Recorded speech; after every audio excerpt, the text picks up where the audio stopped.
Very good afternoon, everyone. My name is James Lessingham, and I'm chair of the Programme Management SIG. I'm joined and I'm working with Merv, who is secretary for the Benefits and Values SIG today. So today's presentation is titled How to Become CEO of Your Programme. Whether you're a member of an organisation's C-suite, upwardly mobile or happy in situ, you're already empowered to be the CEO of your programme or project.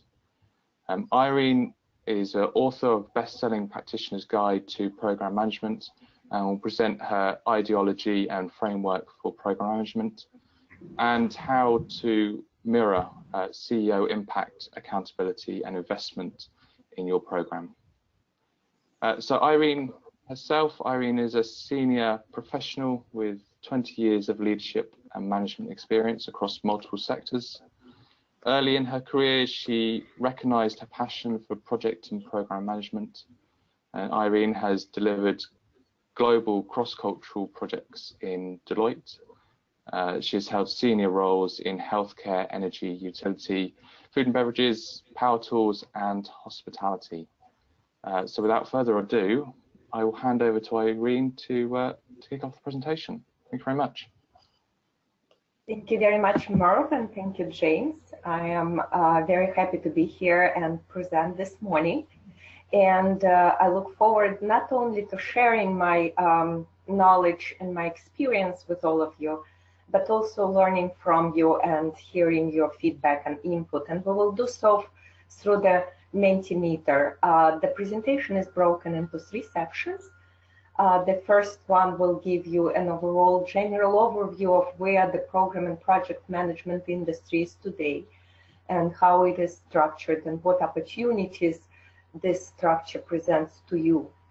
After that, there will be questions, and the second section will talk more about what can you do, how can you use your knowledge to the best and excel in your profession and provide the greatest value to the organization.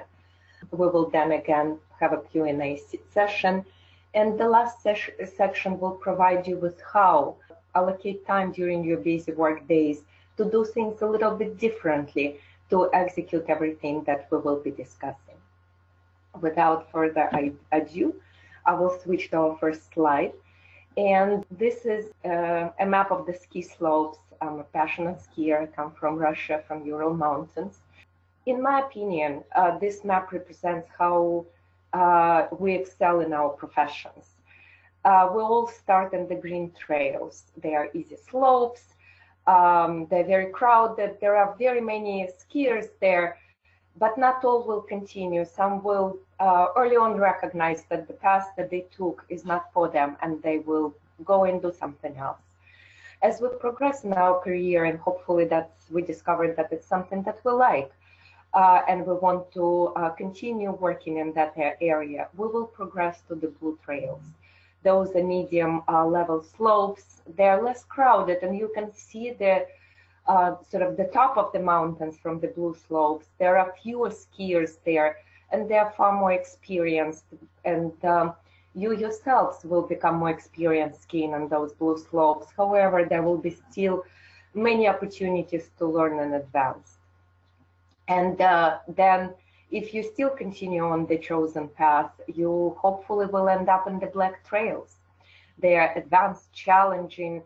You will feel a great sense of accomplishment if you ski down the black trails. You will have the stunning views, and you will see a lot more, and your views will become global and more not just project driven, but you will see the broader spectrum of the organization. You will be certainly very experienced, and you will be making decisions based on your knowledge, but also on experience in many areas, and many blue and green trails that you've skied down before. This is how it kind of works universally across the globe. And this presentation is a bit about how to get to those black trails and how to be an excellent and advanced skier on them. Before we discuss the hows and the whats, let's talk about our industry, where we are in general. Project and program management industry is fast growing, which is great news for all of us. there will be about 22 million new project-oriented jobs by 2027. So a lot of opportunities there. Many industries are looking for talent, but not all industries looking for the same talent. So there are different skills that are needed in project management and telecom that in healthcare. But the good news is, again, there is a high demand and we can craft our skills to the particular industries and job descriptions. Organizations are having trouble finding talent, and we will talk a lot more in the course of the presentation why. The why is because our industry is changing, and how it operated before is different from how it operates now. And there are lots of transformations that are going on across the globe. There will be even more with the new technology and robots and artificial intelligence that is being introduced. And all of that will create more demand for project and program managers, professionals like all of us are. However, our industry evolved over time, and as every industry, it has its challenges. And it's upon us to close those gaps and to mitigate those challenges, and that would create the opportunities for us personally and for the industry to grow. Our industry is quite historic. Probably the first project that we could define as a project would be a construction of Egyptian pyramids 4,500 years ago. That's certainly an example of a successful project, but rather a standalone project. And we will talk more about that later in the presentation. So project management industry has been around for quite a while. However, program management industry is relatively new. It's about maybe 60, 70 years old. As a result, program management industry, contrary to project management industry, didn't quite achieve the same level of standardization and the same level of spread around the world. And both project and program management industry report that there is quite a limited number of alignments within project and programs to the organizational strategy. And this is a very important point that we will talk in detail throughout this presentation. Our industry evolved as an industry that just executed projects, more often than not simply standalone projects, such as the construction of a pyramid, so a very high leader could have a tomb.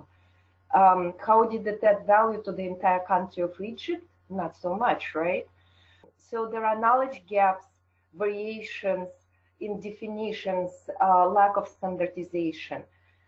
Those are the challenges that we see every day in our profession, and resolving those challenges will help our industry to grow and will provide even more opportunities for us as project and program management professionals. So what the future holds? In my professional opinion, it's quite optimistic. There will be a significant growth, and overall PMI statistics confirms that there will be many new jobs created. Organizations will start shifting toward aligning projects and programs with the organizational strategy, or better yet, executing their organizational strategies through projects and programs, as opposed to what it is now, more often than not, is just standalone projects to implement the software, to improve the process within the department, to implement a new onboarding process, but not so much how does it fit the bigger picture? Why are we doing it? Are we aligned with the overall what organization is doing as a whole? Our industry will certainly benefit from tremendous growth in technology. I think in 10 years we will have robots on our projects and we will be interacting with them. We will use artificial intelligence, no doubt about that. And if Elon Musk will succeed in sending people to Mars, maybe there will be people from Mars colonies on our projects, and we will be working with them, and those projects will become not just the geographically dispersed projects, but maybe intergalactical. So from that futuristic view of the project management industry, let's again go back to Earth and to the current state. There are significant variations on how projects are executed.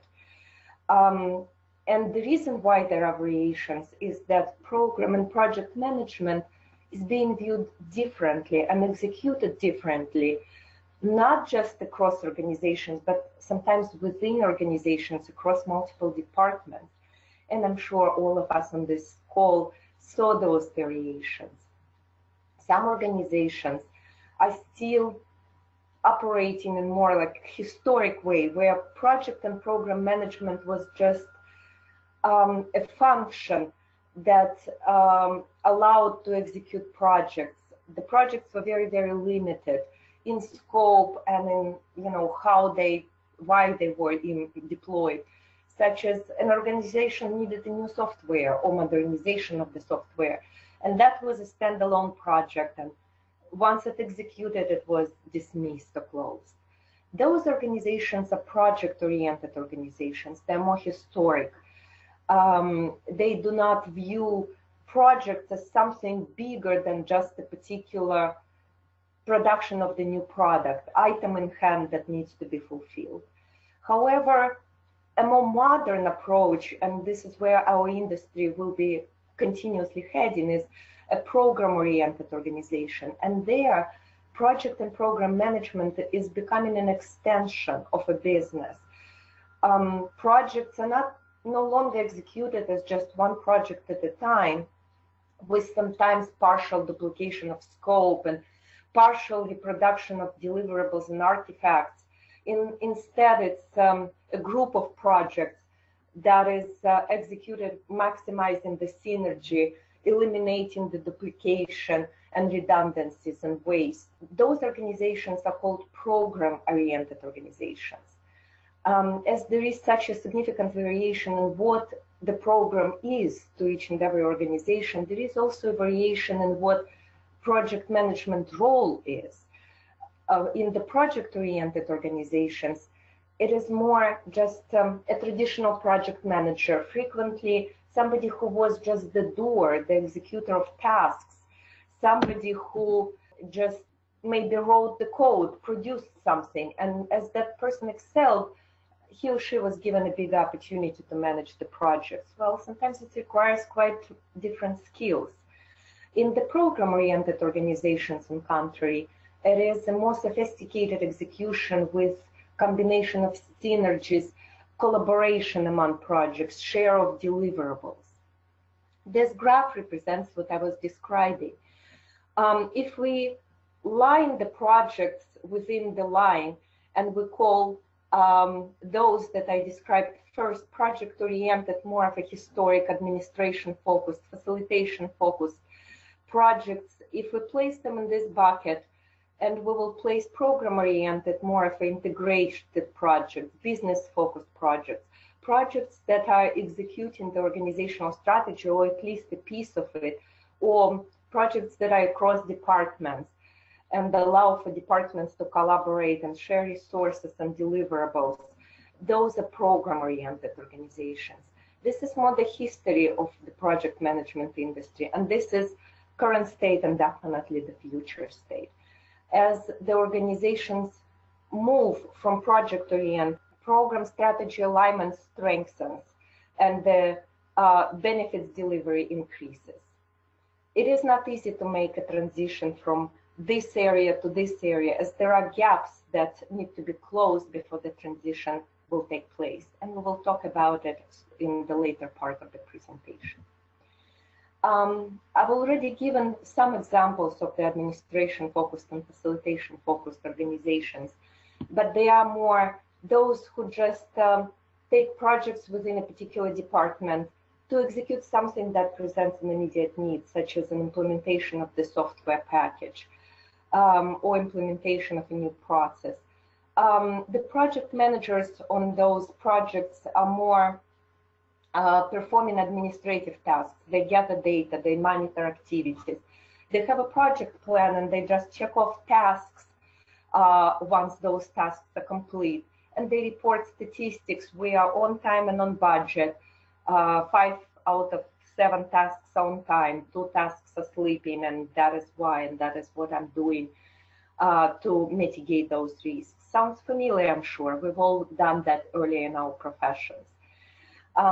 However, where we are moving is more integration, collaboration. I'm sure across the globe, many organizations now have program management offices. Those are the offices that unite multiple projects or allow to execute projects under one umbrella. That allows to share resources, to bring subject matter experts from other departments if the particular department doesn't have them, and utilize their knowledge and expertise. Examples of integration-focused and business-focused organizations or projects could be one of my favorite experiences on the integration was actually in London. And there, as a tourist in that absolutely beautiful historic city, I took a bus tour of London, all, wonderful memories. However, when I was on a bus tour, I was also given tickets to the boat tour. And I obviously went on that tour as well. It was already included. And what I realized that the company that operates the bus tour and the boat tour is the same company. But yet they gave me a separate ticket. And I obviously, as a project manager, I asked why. And they told me that they're piloting this collaboration and they're seeing how many people statistically who took the bus tour also go on a boat tour. So they're trying to expand the footprint and conduct those tours cohesively, obviously fulfilling the strategy of increasing the dollars from tourism, adding more value to the tourists, but also the tickets now, I'm sure, are a little bit more expensive, giving more revenue. And so there is an increase in revenue, but also increase in a more global and humanistic goal of promoting the history and the culture and the architecture of London, and obviously in a broader scheme, those of the United Kingdom. So that is a beautiful example of the integrated execution of a project. Business-focused organization, in my opinion, is again an example from the United Kingdom, and that is the healthcare system. That is definitely a great, successful, business-focused project that fulfills the strategy of the country to provide healthcare to its nation. There's 3 questions. I can see that quite a number you've already responded to this first question. If you haven't responded or haven't logged in, then please do. I've sent the codes through. But the first question here, what term best describes the main focus of the organization in which you work? So I don't know, Irene, can you see the screen okay? Yes, I can. Thank you. So we've got a very wide range. Those that are biggest in the middle there, construction and engineering, oil and gas. Not uncommon for us to get those kind of results, but you can see the others all around. I think a fair breadth of where organizations are doing projects and programs. So yeah, thanks for voting. We've actually got 95 people on the call, so that's half of you now voting, which is brilliant. Next question. I know some of you have already been in here as well. What type of project-related role do you typically perform? And this one is organized along the lines of what's called the Project Delivery Capability Framework that has 3 main role types. So are you in leadership, senior management, directing, etc.? Are you a delivery specialist, or the ones that I get excited about, the area I get excited about, business analysis and change specialist? For example, a business change manager or a benefits manager. Or you may be a student or not working projects at all. Irene, did you want to say anything or reflect on that? Yes, absolutely. So it seems like we have quite a few leaders. Half of our audience is already in leadership roles. And those who are not yet, certainly both those who are in the leadership roles and those who are not there yet will benefit from this presentation.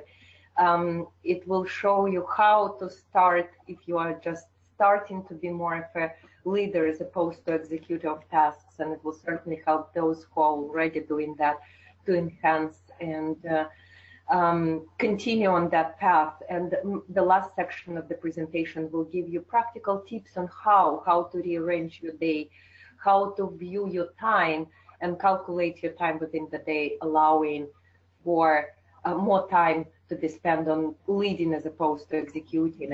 And toward the end of the presentation, we will also be talking about leadership skills and how to gain those soft skills that were not historically required in our profession. We were more of a technical project managers, just executors of tasks.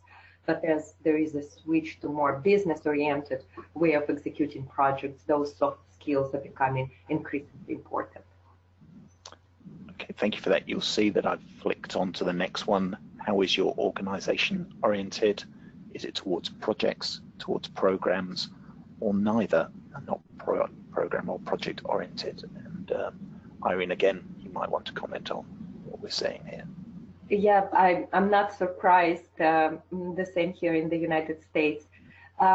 This basically confirms what I was showing toward the end of the first section, that historically and still we are more of a project-oriented organizations where projects are executed more as standalone. The collaboration and execution of projects under more global program umbrella is still evolving, and it's at about 30%, probably the same here in the United States, I would say. So shows just the current state that I defined in the first section. And we will talk more about how to shift that great percentage from 32 to 90 and how we all can help that and how we can benefit from it. This was a very good segue actually to this section of the presentation. How could we add the greatest value to the organization? And obviously, what is it for us in our careers if the organizations will shift from project-oriented, where we are the majority of the percent, to program-oriented? How can we increase that bar from 30% to 80 or 90? And why is it important that we do that? So in the first section, I already said that if the projects are executed as standalone projects, this is not the most efficient way to do that. If there are two projects in parallel in two different departments in a similar area, such as process improvement, there is a likelihood that there will be a duplication of efforts. Some deliverables will be duplicate or very similar. One department may have more subject matter experts, while the second department may have fewer. And as the resources and deliverables are not shared, there will be a duplication of effort, but also some may have more access to subject matter experts, and other projects may have less, fewer subject matter experts and less expertise on the project. So there will be efficient and less efficient delivery of similar projects. All of it obviously doesn't add value to the organization. On the contrary, it drains resources and provides less than optimal results. So how to change that? And the change is to shift from project-oriented to a program-oriented, or more integrated and business-focused organizational delivery of projects. This would allow for synergy, for collaboration, for elimination of redundancy, for production of the deliverables that are not duplicated, for streamlining of processes. And then the last portion of it is, why are we executing the projects? And the obvious answer from history is just to build something, to build a pyramid, to implement the software. However, this is a very sort of simplistic, and again, not the most value add way of thinking about projects. Projects should be cascaded down and viewed as tactical way of executing the organizational strategy. So once the leaders of the organization get together around the fancy round table and decide what the strategy will be for the next 5 years, the way to execute that strategy is to cascade it down to first programs, and then from programs to projects, and those are becoming the tactical ways of executing the organizational strategy. However, as the Mentimeter poll showed, we are not quite there yet. However, this is where the greatest value to the organization is and will be. What is in it for us? Why is it important for us to know how our organizations are structured? And even though it is, after all and always, the senior leadership that defines the organizational structure, it is important for us to know what it is, so that we can understand how we personally fit in that organizational structure, what role is expected for us to perform, and how we could make more out of that role, and how we could make that role bigger and more significant, more value add to the organization, obviously advancing our careers and progressing to those black slopes that I showed at the beginning of the presentation. So each and every box in that chart that I showed earlier with the project-oriented and program-oriented organizations subsequently has definitions of the roles of project managers who operate within those project-oriented and program-oriented organizations. Once the organization starts to shift, and the shift could be business growth, new strategies, changes in leadership, changes in regulatory requirements, all of those changes may result in organizations shifting from project-oriented to program-oriented. But those changes will require changes in overall structure, transformation of the organizations. It's not as simple as just say, as of tomorrow, we will start operating as program-oriented organizations. There is a need for new infrastructure, for new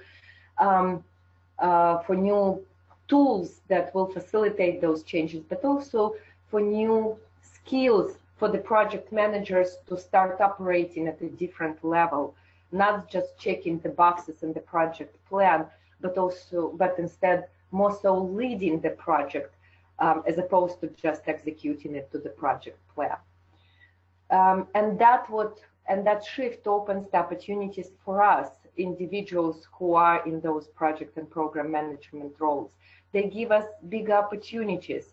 They give us new skills, advancement in our profession, faster career trajectory.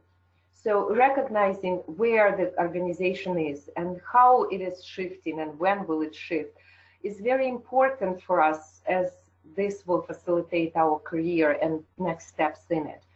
And there may be even opportunity for us to contribute to those changes and suggest to senior leadership that the change is needed. So back to this chart, as I just mentioned, each and every box, administration focused, facilitation focused, and integration and business focused, defines roles of project managers quite differently and requires different skills and allows for different career growth and career trajectory, more and faster growth here in this area and less advancement in this area. In order for the organization and for us as individual project managers to shift from here to here, it's not just simply getting a new job in a different organization that operates in a more program-oriented way, but it's gaining new skills that and closing the gaps that exist if you decide tomorrow to take a more advanced role from administration focused, where you were just responsible more for updating the project plan, to integration focused project management structure, where you will need to collaborate with multiple departments, identify what are the synergies, identify where to bring subject matter expertise. All of this requires new skills and new experiences for organizations as well as for us, individual project managers. Okay, thank you very much for that, Irene. So another short burst of questions. And I know a number of you are already answering that first question, so that's brilliant. In your current role, do you influence the approach to projects or programs?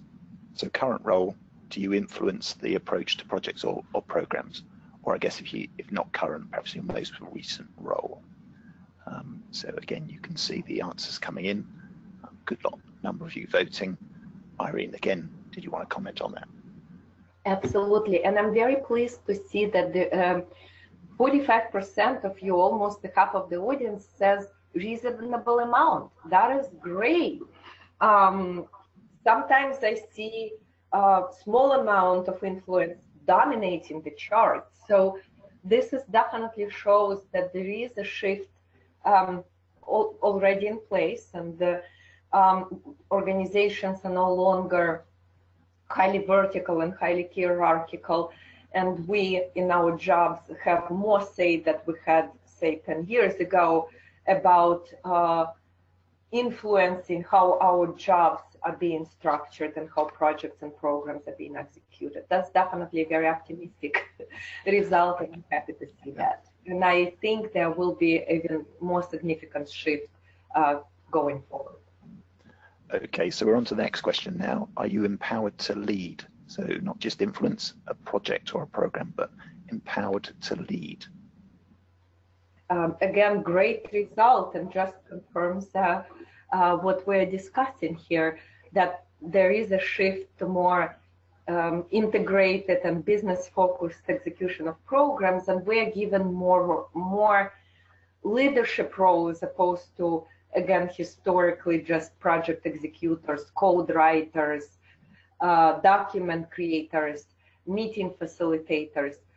We are now given bigger opportunities as the organizations recognize the need for leadership, the need for synergy, the need for analysis in a more global level, not just saying we need five pieces of equipment by tomorrow, but more questioning, why do we need that? Do we really need 5, and maybe we need 4 or 7, and do we need them by tomorrow? Maybe they are needed a month from now, because we're still hiring the technicians who will operate those pieces of equipment, and maybe we don't need to invest money today, but instead we can defer the expense, better timing it to the actual operation of the equipment that we are buying. All of those questions are examples of leadership as opposed to execution. Okay, thank you for that. And you'll see the next question is up there and underway. What gaps exist that prevent you performing a leadership role? And I think I might have set this so that you can do more than one answer each. But Irene, I guess you can see those results. You can see what the main one is there in the center.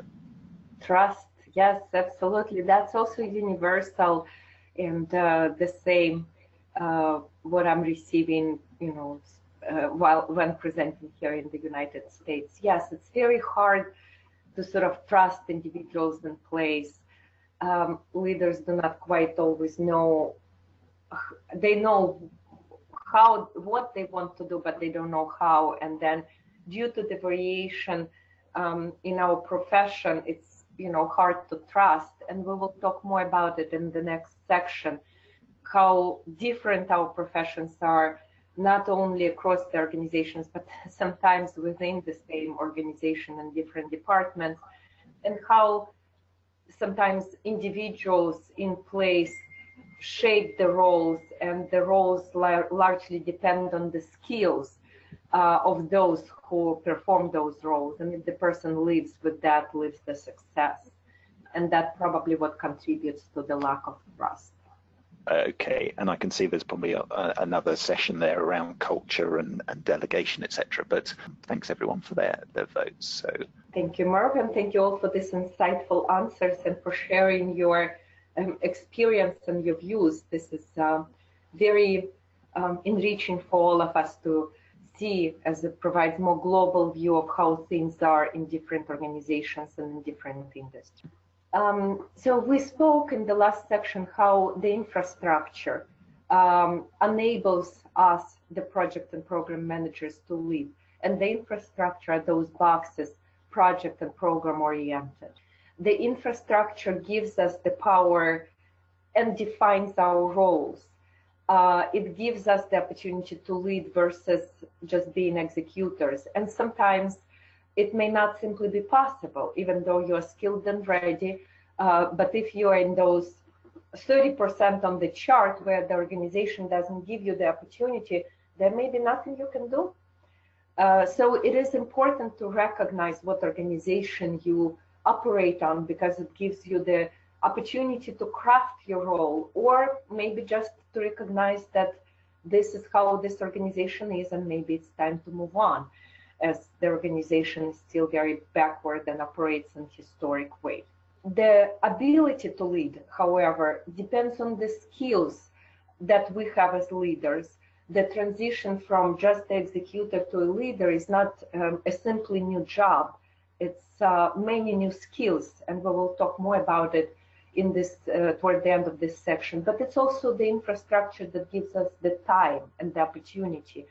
If all your days are spent and dedicated to just checking off tasks and the project management plan simply because it's paper-based, that doesn't quite give you the power to lead, the time to lead.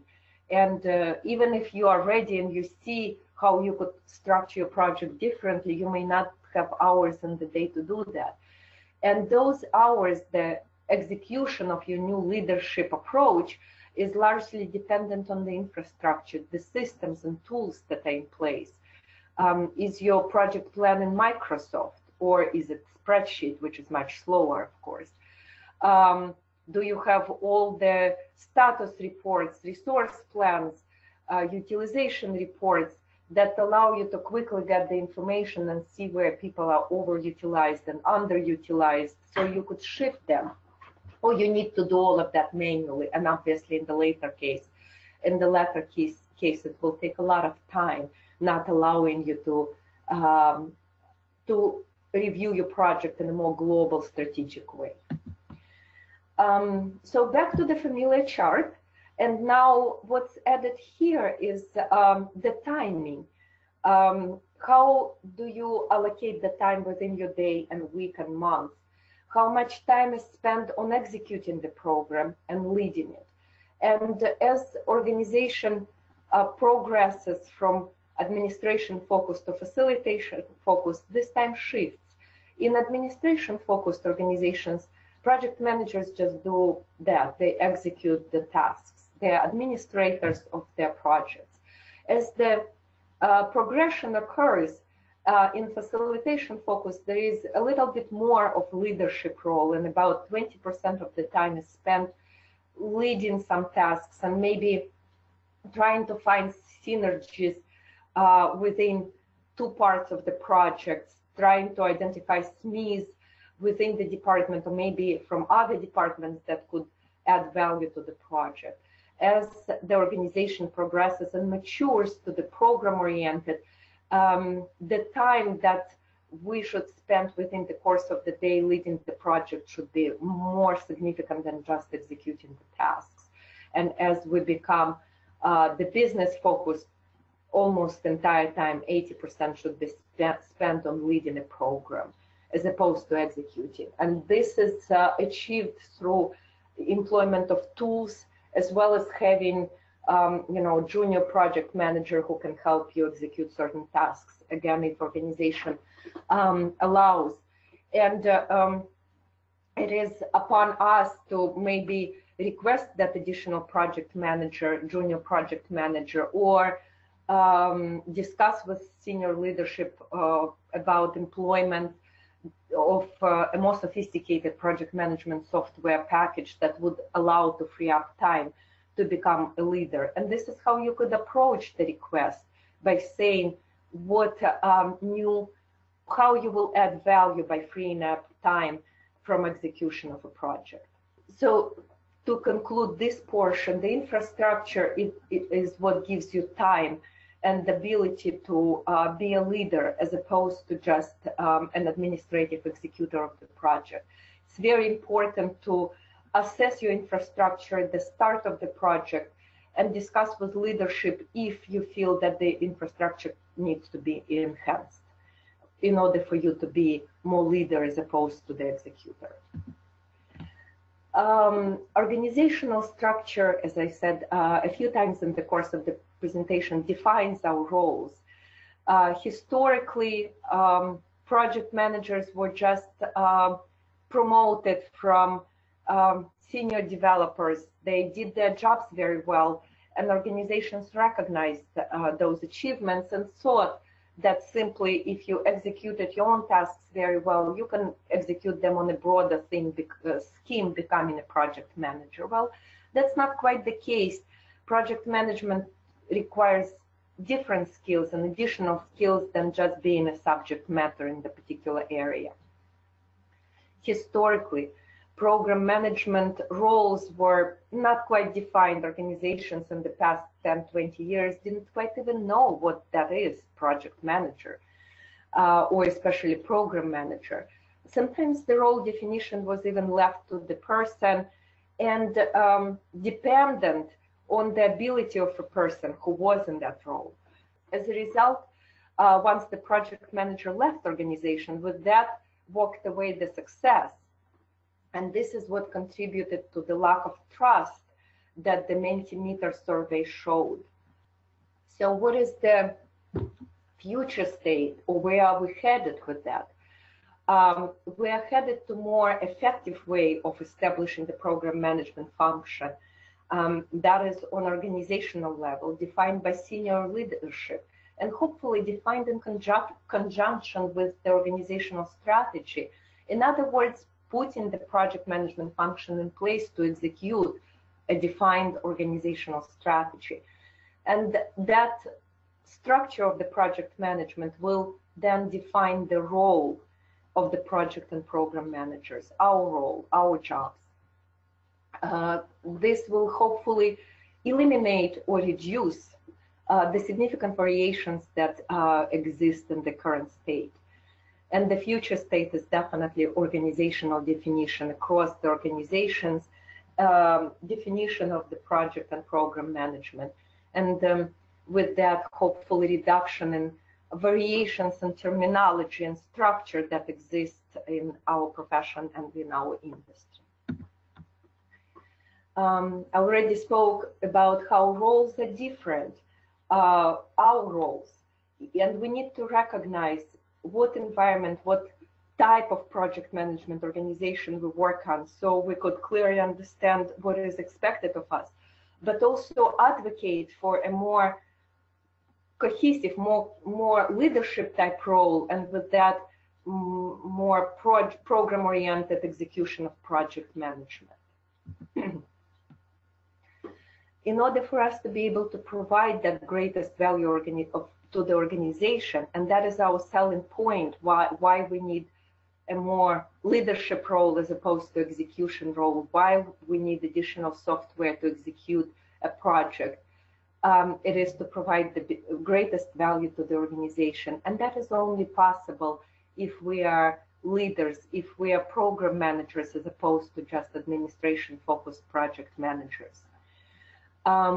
We need to be accountable for the program execution, and that is not just executing the tasks in the project management plan, but instead questioning the tasks with the discovery of new requirements, with the identification of additional opportunities in the project, redefining the project management plan as we go along within the project life cycle, and eliminating some redundancies, streamlining the project tasks by shifting them to earlier execution time or later, depending on, again, new requirements, new discoveries, advising our customers on different ways if we see that there is a more optimal way of executing a project.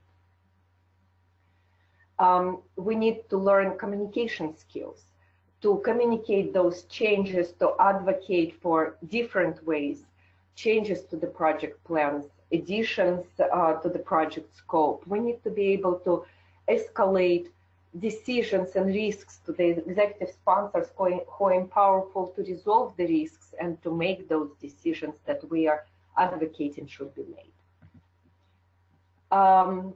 This shift in the way we work requires different skills. It's not just simple to say that yesterday we were administrators and today we're business leaders. There are gaps that associate with that shift, gaps in our skills, in our experiences, and it is important to close those gaps so we could become leaders. Program managers are not simply just the senior project managers. It's not the next step in the promotion. It's the profession that changed the way we work require new skills. It requires the understanding of the new role, and with that recognition that we need new skills and we need to gain those skills, whether on our own or with the help of organization, in order to be the leaders or in order to become the successful leaders who will lead the program. Those skills could be bucketed into three main areas. They're obviously the leadership skills. Those skills were not required almost at all early on when the projects were just standalone projects. They are operational management skills and their interpersonal skills. All major changes require communication, and effective communication is what will establish the trust that is currently lacking across the board. It's not enough to say that I need to shift this task from tomorrow to 1 month from now. That would put a senior executive in sort of uncomfortable situation and reduce the trust. It is crucially important to effectively communicate why this shift occurs, and those are leadership and interpersonal skills. Let's dive quickly in each bucket. So what does it mean to be a leader?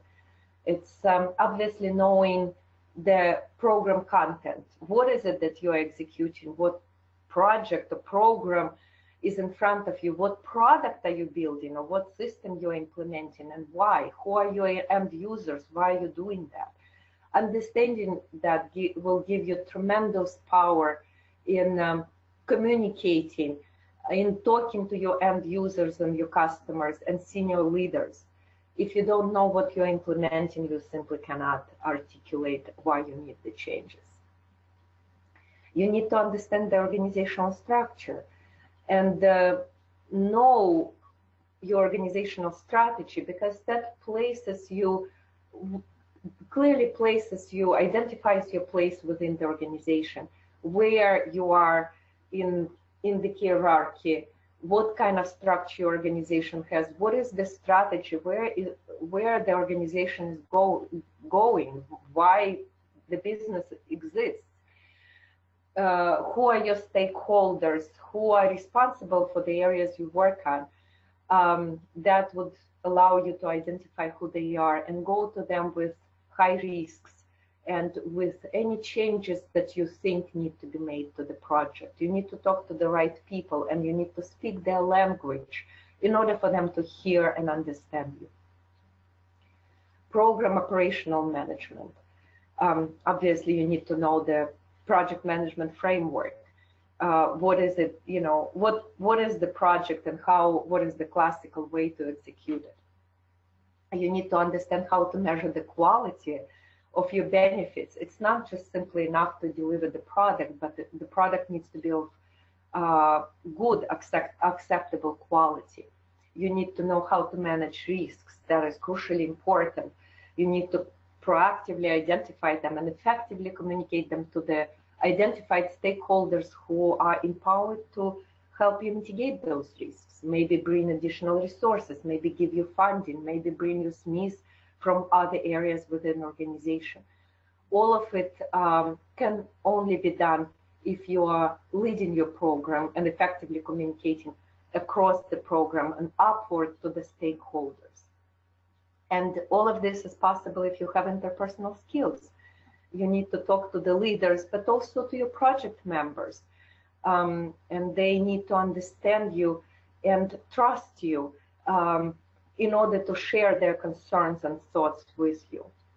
And it's soft skills, how to tell people, I don't want you to do it this way anymore, but instead I want you to do it differently.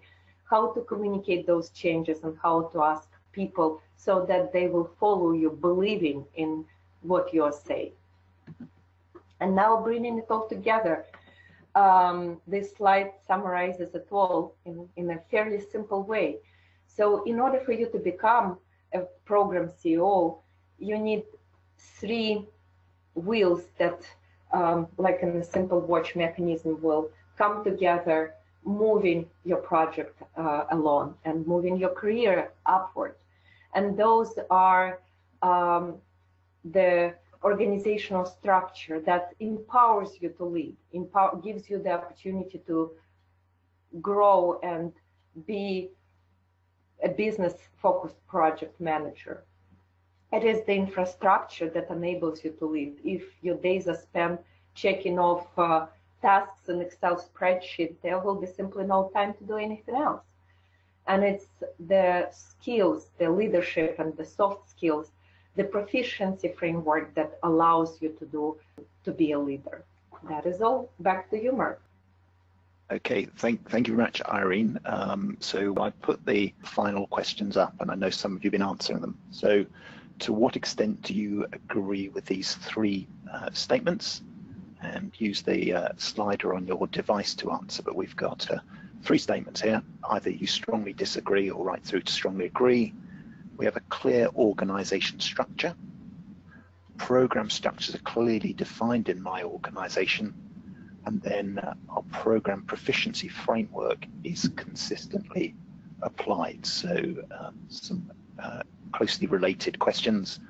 And what Mentimeter allows us to do then is see what the distribution is on these particular items. So I don't know, Irene, do you want to talk to this one? That's great to see that our organizational structure is leading the way, and we are clearly seeing what it is. That's a great first step.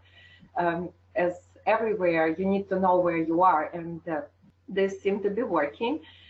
Program structure clearly defined in my organization. That's again quite typical that it's only sort of halfway there.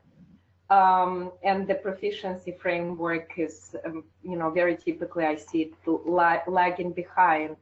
As the earlier Mentimeter questions showed, our profession, has significant variations across the board. It's not quite defined what is it that is expected of us. And historically, soft skills were not required at all. So we are kind of just evolving in that area where it is important, becoming increasingly important, and will continue to be very, very important to gain leadership skills, soft communication skills in order to progress. And these questions definitely show that that's the current state. Yeah. Okay, thank you for that. So I put up one more question.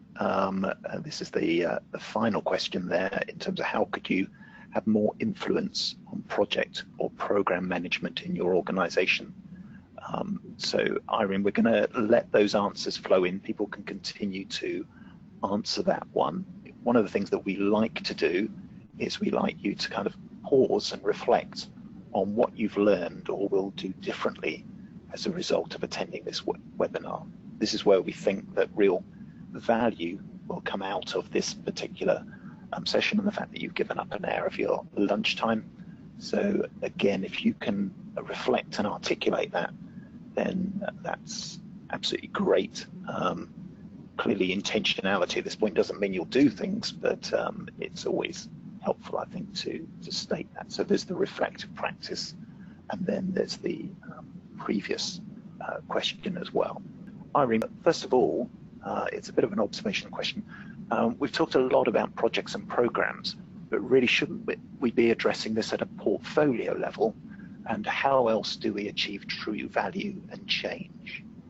That is a great question. And portfolio management could be a part of this, but could be sort of, I guess, different. Grouping projects into portfolio is more of a, again, historic way of addressing the needs, and in the past was done more on departmental level and not quite across the board, across, on the organizational level. The large departments historically had portfolio management, and that is just a grouping of projects within that department. And a director within the department was responsible for 5 projects that were executed under her or him, and the project managers were reporting to her or to him. It is certainly a more advanced way of managing projects, as it definitely allows to create synergies between those 5 projects, but it didn't quite address the overall organizational execution of organizational strategy. So I'm a little bit skeptical on portfolio management unless it will change from just departmental level to broader organizational level. It will not allow to execute the organizational strategy utilizing portfolio management. Okay, thank you for that. And I'm displaying the answers to the question you can see there in terms of influence and reflective practice. So that's brilliant. We'll just do one more. And it's what reports, studies, papers, evidence can we share with the executive board that will allow them to understand the benefits of moving towards being business focused? So what's your recommendation there? Definitely quality management, definitely reduction in budget, reduction in resources through creation of synergies, and overall success in executing organizational strategy. And the latter maybe could be substantiated by collecting statistics from sources like PMI, Project Management Institute, or Association for Project Management Project Managers that brought us to here. Any kind of statistical reports will show how organizations benefit from aligning projects and programs with the organizational strategy. Okay, thank you for that. And you were humble enough not to promote your book, so I'll do that for you.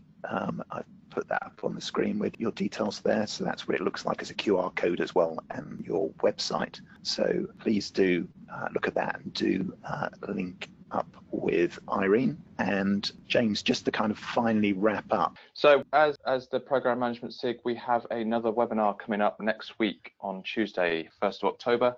It will be titled Program Management and the Benefits or Requirements for Blockchain Management. This will be talking about taking project management into the future and implementing blockchain technology and what is required. More details can be found on the website. Do please book on. Also, keep your eyes out for the Program Management SIG conference, which will be launched in the next few weeks. So keep your eyes peeled for that one. Just want to say a huge thank you to Irene. Thank you for taking your time today. And to all those that attended, thank you. I hope you gained, like we did, something from this session. That's everything for today. So thank you very much. Thank you all.